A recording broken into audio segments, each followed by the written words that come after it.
everything was going swimmingly. Milestones reached, crawling, everything else. Intelligent, grasped concepts. Language was great, all of that. And in grade 1, the teacher came and she said, "Oh, fantastic in class, wow, what an engaging child." She said, "There's something, and I can't pinpoint it." She said, "There are 3 things that are being done. 1, he comes to the desk often. 2, he goes to the bathroom often. And 3, he says he's got a sore tummy often." And it was there when I was reading and working with him that I realized that there was something. And those are symptoms of anxiety. Those are symptoms I'm not coping. I'm not doing. I can observe other children doing stuff that I am not coping with. So, and it essentially came back that he was 18 months behind in his reading. Okay. And that was because he had an auditory visual processing challenge. And then we knew what we were dealing with, and part of that was the ADD. And anxiety that came into the mix. So this is a child who repeated grade 1, went to remedial for two years, is now in high school and has academic colours. Wow. So you went from a child that couldn't read 18 months to 3 years later, 4 years later, being able to read a Harry Potter book and seeing words and then breaking them down and building them up again. That was a lot of, we had to do like 60 a day for 2 years, wow. Even on holiday. It was like, you know, that morning routine. Okay, it's that morning of pajamas are still on, the breakfast hasn't been eaten. Executive function was key to how we could move forward. We spoke around, what do you like doing? How do you like your mornings to go? Literally, we used to tick it off on a little whiteboard in the kitchen. Routines help hugely what I need to do next, because then I know and I can expect and I can anticipate.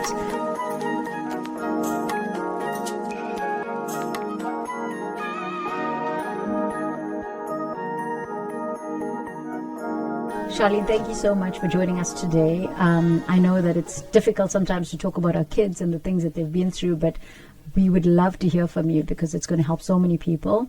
But more especially sharing your experience with us, I think is going to be even better, because there's a lot of adults and parents and moms who are going through this. And I think your experience can help a lot of people.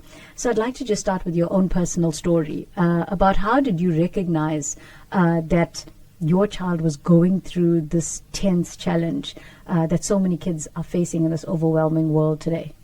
Well, thanks for having me. How long do you have? So it's quite difficult to sort of pinpoint and to have a time, an actual point where one has the realization. But I think if I was to go back and to think about the processes that happened to get us to the point of realization, was everything was going swimmingly. Milestones reached, crawling, everything else. Everything was beautiful, different to the sibling, but intelligent, grasped concepts, language was great, all of that. And in grade 1, the teacher came and she said, "Oh, fantastic in class, wow, what an engaging child." She said, "There's something, and I can't pinpoint it." She said, "There are 3 things that are being done. 1, he comes to the desk often. 2, he goes to the bathroom often. And 3, he says he's got a sore tummy often." And she said, I can't tell you what it is. He's keeping up in the class, but there's something. So I'm just going to suggest you look at it and just be aware. So that was the first little bell that went off. Sharlene, how old was he at the time? 6. Okay. 6, just started grade 1. Then we homeschooled in part of grade 1 because we went on a big adventure, and during the homeschooling we had a peer of his, a friend of his who was the same age doing the same work, and I could see that the two were very different in terms of how they were actually getting through the work. And it was there when I was reading and working with him that I realized that there was something, and I couldn't figure that out. And it was only when we got back and we counseled with the teacher and the principal of the school, and they said, okay, well, we need to get some kind of tests done. So we then opted to, because he was younger in his class and his classmates, we opted for him to repeat grade 1 so he could consolidate. It wasn't necessary. The government department said that we should condone him to go through, but we kept him back. And then we had tests done when he was repeated grade 1, and then it showed there were all kinds of challenges. in terms of the symptoms that you saw when you got older and when you came back, what were the symptoms that were different to when the teacher experienced those three things that you mentioned, which was, going to the bathroom and those symptoms versus what happened after you came back from homeschooling? Was it the same? No, it was the same. Yeah. Same. So it continued, and those were symptoms of anxiety. Those Okay. are symptoms. I'm not coping. I'm not doing. I can observe other children doing stuff that I am not coping with. So I do that by either exiting, by going to the bathroom, going to the teacher to reassure myself, or it manifests as a tummy ache. So those Okay. continued. You know what I mean? Those are clear signs of anxiety. Yeah. You know? I mean, as adults as well, we do similar things. you know? Yeah. Yeah. And Sharlene, what did you do? Well, we listened a lot. We took counsel from people that knew what they were talking about, and we were very clear that that we had to listen to the people that dealt with this every day of their working and professional lives. Yeah. We weren't the experts. Everyone has an opinion. Everyone has an opinion about medication, about what you should do, etc., etc. But because we were surrounded by educators that had dealt with this before, we felt very, very safe and supported through their advice. So we went off and had the various tests done. They do IQ and they do reading tests and all kinds of things. We did eyes, we did every possible test. And it essentially came back that he was 18 months behind in his reading. Okay. And that was because he had an auditory visual processing challenge. And then we knew what we were dealing with. And part of that was the ADD. And anxiety that came into the mix. So we had this pot that we had to sort of then look at and see how we were going to resolve it. Yeah. And so you mentioned something about keeping him back a year. I don't know if this is the same in the communities in South Africa, but I've heard globally this is a thing that parents do not like doing because they feel as though their kids are not fast-tracked, and it also has a lot of stigma attached to it. How did you deal with this, and do you think there was a stigma attached at all? Absolutely. Yeah. We had our parents were like devastated. This is he's a bright person and bright child. Language is so good and that kind of stuff. And people were actually came down quite hard on us, not meanly, but like, how can you do this? It's going to affect him and that kind of stuff. But we worked in it with the teachers in a really good way. We spoke about the fact that he needed to consolidate. It was the way he had learned things, and that now we needed to teach him in a different way because the school had chosen to teach him in one way, and now we were going to have to teach him in a different way. So we did that for him. For the people around us who didn't understand, we were able to say we're taking counsel from people that know, and it was one of the hardest things to do, very, very hard, and still now sometimes he'll say to me, "Was I not so clever that you held me back?" No, and I think eventually he's understood now that it was part of the process of consolidating, and it was the best thing that we did. Yeah. Can I just tell you a quick anecdote? Yes. Okay. When he was at a very, very good preschool, in the heart of Mbilo in Durban, excellently run preschool with the principal who just really knew how to grow children. And she brought in a principal from another junior primary in Durban to talk to the parents around getting children ready for grade 1. And she did a demonstration where she took salads. Okay, so she had lettuce, tomato, cucumber, and she had 2 bowls, and each side had lettuce, tomato, cucumber, and something else, and there were 2 avocado pears. And she asked 2 parents to come up, and she said, "Here are all the ingredients for making a great salad. Go for it. I'm going to time you."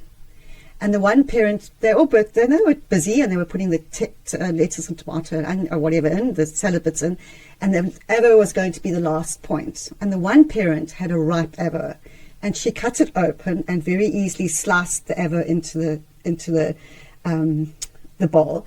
The other parent had an unripe avo, so she couldn't slice through it. And when she did eventually open it, she couldn't cut it, and it was like flying everywhere. Eventually, the lady doing the demonstration took the whole avo and just chucked it in the bowl and said, "Right, there we have 2 children. One is ripe and ready, and the one's not. Same ingredients, but which one are you going to go for? Which one is going to thrive? It's going to be the one that's ripe and ready." And it was such a good demonstration of parents kind of going, there's no need to rush your kids. There's no need. You know, I had a friend who's only let her child go to grade 1 when she was 8 years old. And she said, oh, well, the authorities can come and get me. But it was the best thing for that child because she wasn't ready for school. Now, whether or not that's legal or not, I don't know, but it was the best thing for that child. So often, I think I hear a lot of people saying, oh, my child's so brilliant, he should go to school a year earlier. And I go, why? Yeah. Well, why? You know, if your child is ready, maybe they are physically ready, maybe they got the vocabulary, but are they emotionally equipped to take on the stresses of going to school? Sharlene, you're pointing to something very interesting right now, is how involved you are as a parent and how involved you had to be to notice all these things along the way. Today, we've outsourced parenting quite a lot to the nannies and the au pairs, and unfortunately, women are working, just like you. What's the difference with how much connection and bonding you have with your child that you noticed all these things? And what do you think other parents should know that you figured out? Because a lot of people are letting their kids go undiagnosed and figuring it out when their kids are much later in life, having these problems. So what do you think is or made you more aware that you need to be connected and you need to understand what's going on? So if I was to look at, in retrospect, to the early years before school, and the signs were there. The signs were, don't please give this poor child a puzzle. He'd rather crawl into a hole than do a puzzle. Puzzles were tiresome for him, boring for him. Painting, drawing, that kind of stuff, boring as it's awful, absolutely awful. So we got these great paintings of just lots of potato men, you know, and he did all the milestones, but they never ever looked like sort of, you know, Van Gogh's, you know. It's kind of like it was just, you could see that it wasn't something that interested him. And I think for me, if I was to say to a parent, look at these things, it could just be that they're not interested, but it could be something else. So you don't have to get, you know, like freaked out about it, but just notice these things.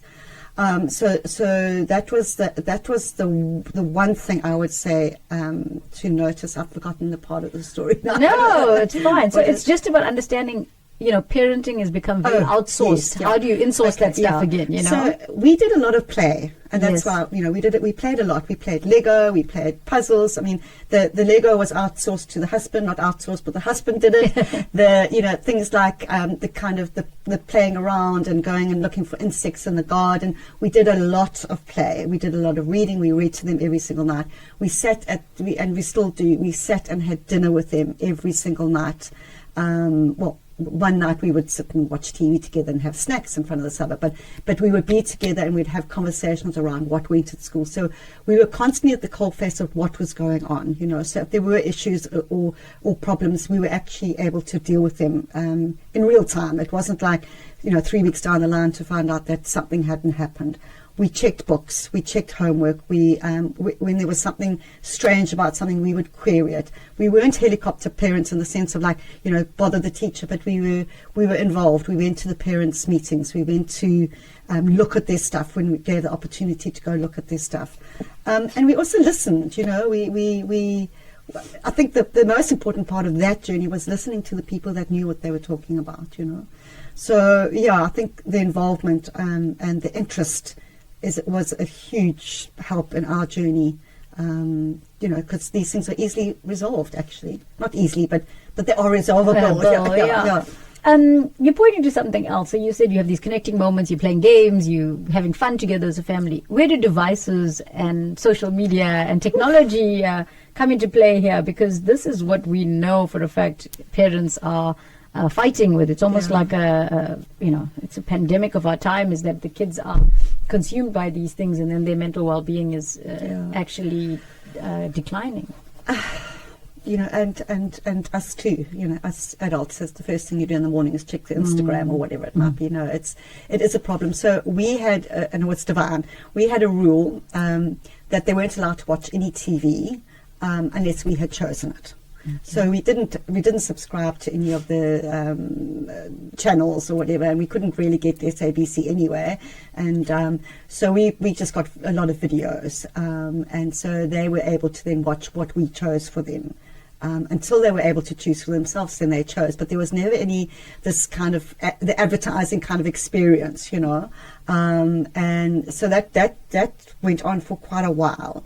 And they were only allowed to watch TV over a weekend. It sounds like but seriously, my husband would wake up one morning and then I would wake up the next morning to kind of like do the early shifts, Yeah. So it wasn't like we both awake every morning. So in that time we would use to play.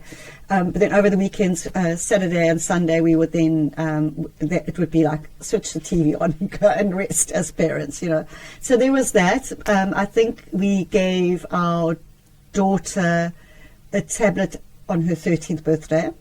But when we went on our travels, we did buy them Kindles, which would enable them to read on the Kindles and also play games. It was one of these like, the early kind of tablet things, but they weren't really connected to the internet in any way. It was about them reading, so we didn't have to take 50 books with us for 3 months, And then I think we went to Grahamstown when the older girl was in grade 6, and there, because it was okay to leave her at certain places and we needed to know where she was available or when she had finished, I lent her my old cell phone, and then after that it was hello, goodbye.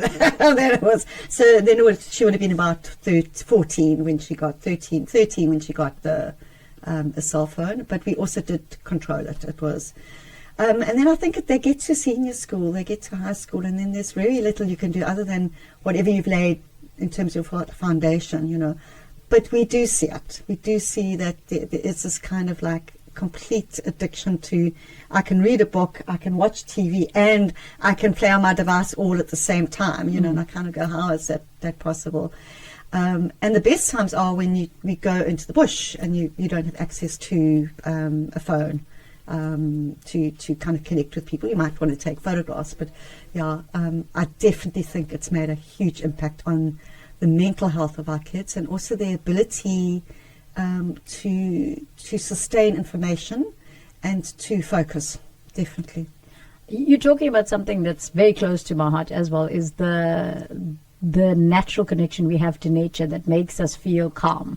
And I know you are extremely involved, becoming a ranger now. So how is it that you find going into these places is actually so good for a kid's mental well-being? You pointed to it that, getting out there, you don't have any connectivity because it's not available. But what are other, benefits of actually getting outside and going into nature?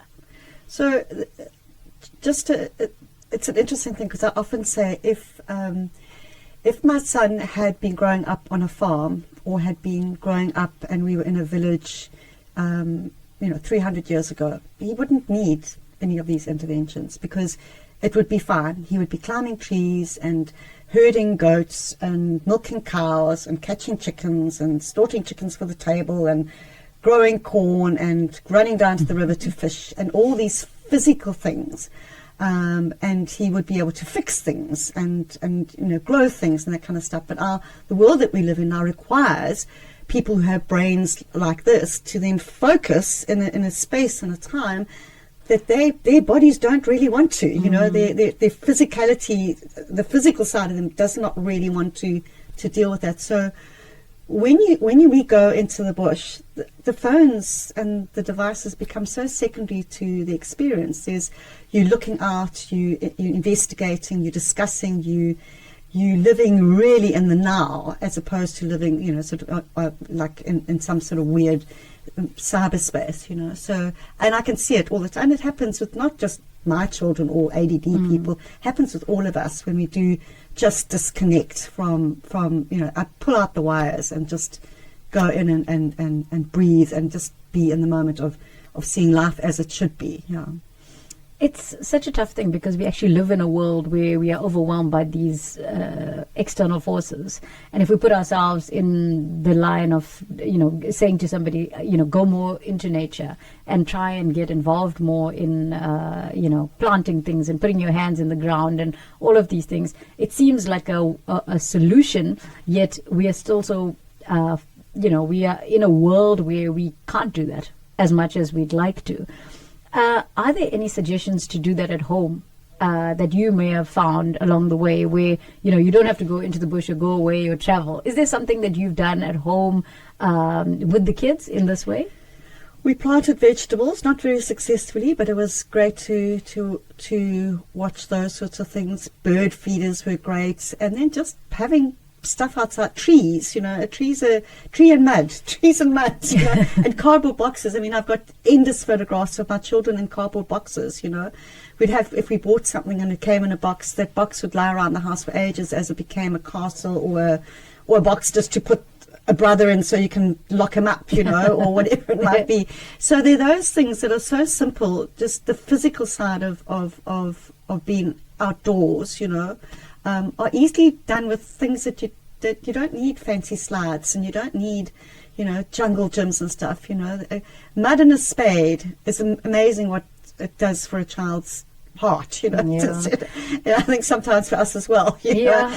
When you go to the beach and how you automatically you're digging and you're sticking your feet in, and it's a great sensation, and I think kids feel that too, And just the other thing I used to do with them is try and identify insects in your garden. So or in a park, Sometimes I would just drive out to Steinbeck Nature Reserve, which is an urban reserve in Durban, and then we'd take an insect book and we'd just go try and find insects, and we'd take some cold drink and a biscuit, and then we'd go and we'd sit and we'd look at the birds, and then we'd go turn over leaves and say, oh, that could be this kind of bug, and then we've got to identify the bug, and we saw this bug, and we saw a chameleon, and we saw this, and these things interest a child like that, you know what I mean? And these places are accessible. Parks are accessible.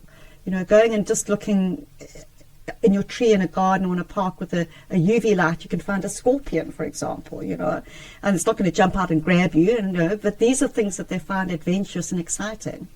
Oh, Sharlene, you're going to have to be writing a whole blog for us about all the things you can do at home and in the park and all of that. But I guess we're not going to be able to do all of that, which, we would love to do all the time. And I know that you actually went down the road of looking at lots of experts and tools and courses and all of that were not in nature, but things available on the internet, but also available to us to use as courses to help your son specifically with the condition he was going through. Can you talk us through some of those solutions that you found along the way? Well, we didn't really do that part. What we did do, he ended up going to a remedial school. Okay. So that was actually the huge intervention. And there are a lot of people that advocate that remedial should be pushed back properly into government schools in South Africa. That each school should be able to cope with ADD, with various learning disabilities that children have, because a lot of these children can get back into mainstream. So this is a child who repeated grade 1, went to remedial for two years, is now in high school and has academic colours. Wow. So you went from a child that couldn't read 18 months to 4 years later, being able to read a Harry Potter book. So it's not like if you're faced with these challenges, it's not like the world has given up, but you've got to put these interventions in place. And because he went to remedial school, there were so many levels that we could work on. It was speech therapy, processing words, hearing words, and seeing words, and then breaking them down and building them up again. That was a lot. We had to do like 60 a day for 2 years, wow. Even on holiday. But that was just, and we outsourced that to grandparents. Okay, you need to do the 60. I can't do it. I've done it 3 days in a row. So we'd go like, say bat, take off the b, at, or say at, put on a cat. So a lot of that stuff we worked with. So that was it. There was occupational therapy, which helped with gross motor skills, which in his case were fine. There was support if they were having trying times. The way the classrooms are structured with carpets and curtains and sound, closing of sound, because ADD people get so distracted very quickly. And he was in a class with children that had hearing issues, with sight issues. There were children that had sort of mental challenges, and there were children that had intellectual challenges. And so he was able to then realize that he was one of many people that was going to who was going to be helped. Yeah. So he didn't feel like he was alone in all of this because he had other kids around him, and he had his teachers, and he had you. Yeah. At the end of the day. So I think it made him feel a little bit more comforted. Yeah. I remember when we were chatting earlier, you also mentioned executive functioning skill. What was your experience with executive functioning skill, and what is it all about? So I think a lot of parents will, that morning routine. Okay, it's that morning of you need to get to school, and then there's things that you need to do, and you all get on and you do it, but then you find the one person playing with a stick in the lounge, and you're about to head off into the car, and like there's no clothes on, the pajamas are still on, the breakfast hasn't been eaten, that kind of stuff. So for us it was really, with the help of the remedial school, that executive function was key to how we could move forward. And basically, in consultation with the child, we spoke around, what do you like doing? How do you like your morning to go? And then it would be, wake up, have something to drink, have my breakfast, pack my lunch, get dressed, brush teeth, take my bag and my shoes to the front door. Then it would be, and when we put that kind of stuff in place, literally we used to tick it off on a little whiteboard in the kitchen, and it was great because like when you tick something off, it really does feed you, like, woo, I've achieved something. And now, I mean, we don't have that obviously, but these kind of routines help hugely. I think it helps us all, not necessarily only ADD people, but I think that specifically if you are requiring to have a program for your life, and I'm not talking about rigidity, that's none of that. It's about what I need to do next, because then I know and I can expect and I can anticipate, so that I don't get freaked out, And parents when you talk to parents and they say, oh, my child hates it when I when I throw a curveball, and this is exactly because it doesn't fit into the routine. And so then you learn to, okay, sometimes in life they're going to be curveballs, and it's going to be okay, and that becomes part of the list of things. Sometimes life is going to throw me, and then it's okay. So all these things, it's beautiful. It's so fantastic on the tail end, going through, I know what parents go through, but on the tail end, knowing that if you just listen, participate, and be involved, and really draw from the people that know what they're doing, and they're not doing it because it's personal, they're doing it because they've seen this behavior, this experience before, and they're doing it to support you. And on the tail end, there's such beautiful success stories. That's amazing, because you've actually seen your son come through this complete success story, as you say now, colors and all of that. And you shared with us earlier that you have a daughter who potentially is going through this, and that there's a very different way that your son presented versus your daughter. Can you explain that? Because we wouldn't even think that there was a difference with, girls and boys in this type of, a mental challenge. We think it's a mental challenge, but now it's like gendered, So can you explain a little bit about that? So it was an interesting TikTok video I watched, which basically this woman said there are 10 signs of women tend to get diagnosed like at 30, and then by that time there are no processing things in place, and there were these 10 things, and my daughter and I had been speaking around her frustration and not being able to get started on tasks, and being able to sort of put processes in place for her to on her own. It's fine at home, it's fine within the school system, but now out of the school system it's a very different situation. So out of these 10 things, she said, A are definitely, and 2 are half. So it's I probably am, and it's but within that there are things like almost like the opposite: too organized, too efficient, too much of a perfectionist. Too successful, you know what I mean? And things like, so for example, on the opposite side, she loved puzzles, she loved drawing, she loves painting, she loves creating, and so that was very different to say not liking puzzles and not liking drawings, But I think the beauty of it is if we're honest and we don't we're not embarrassed about it, and we don't shy away from it, because there's nothing to, it's the way your brain works, you know. Is that there's some intervention that you can put in place. So we're talking to about, okay, so what can you do now as an adult? What things can you put in place? Because now you know that is how your brain is functioning. So what are the things that you can do as a intelligent, clear thinking, beautiful human being can you put in place to help yourself work through this and develop your own executive function processing? Yeah.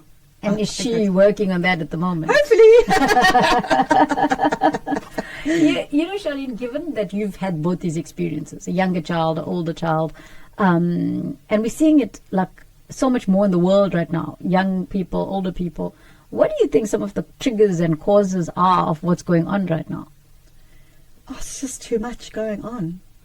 You know, I honestly think, and again I go back to that, if we were living in a village with a river running by and growing our own vegetables and all that kind, we would be okay.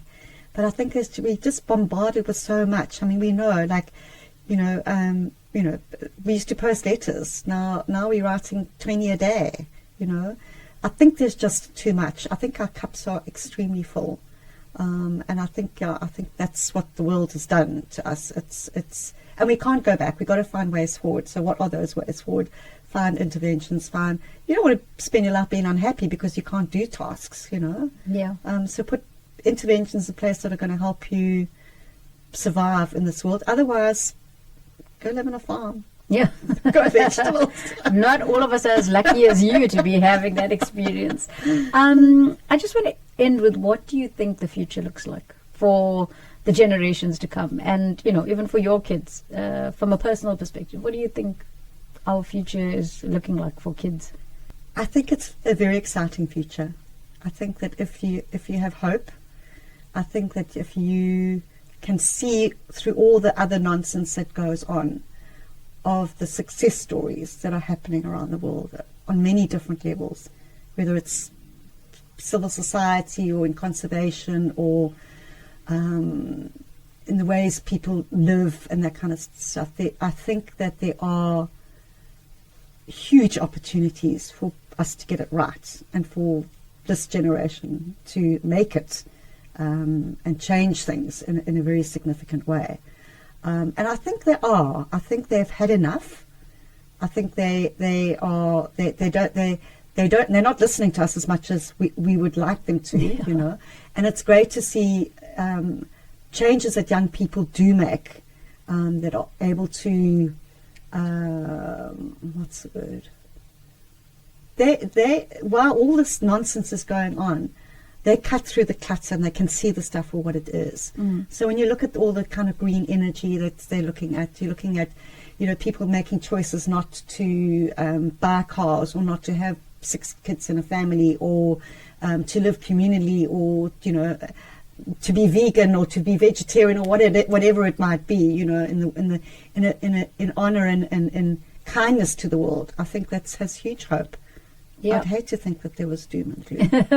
I love the optimism, and I think that you're pointing to the fact that we are seeing a lot of consciousness with a lot of young people getting involved in inequality issues and planetary issues. And, you know, I think the big thing is that we keep nurturing these young people as we go along, you know, and always have a set of all of us who are building community to help people. And I'm so glad that you're part of our community now and you've shared this wonderful experience with us. And I think, you know, kudos to you for never letting it become something that you just medicate and, you know, throw away the key, you know, and say, okay, that's over to someone else now. It's not really my problem. So thank you so much for sharing your story. I think there are thousands of people who are going to be inspired by what you've just shared. And I'm sure we'll be in contact soon. Thank you. Thanks for having me. Pleasure.